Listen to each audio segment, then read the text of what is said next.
الاهلي قائمه اعزائي المشاهدين، وبيتقدم تريزيجيه بيلعب العرضيه في منتهى الخطوره، كاد بالفعل يكون هدف وما تلقى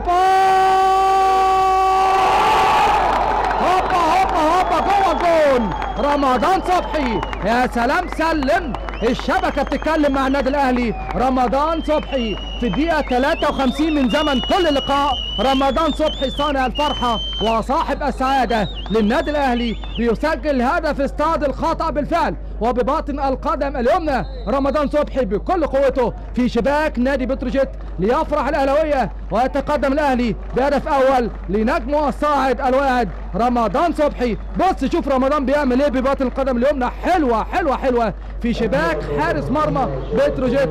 وحلوه يا رمضان يا ولد لعيب، مش هايب الموقف، بقول لكم من البدايه راجل جريء، راجل مش هايب الموقف، عنده المهاره، عنده الرؤيه المتميزه، عنده حسن التوقع، عنده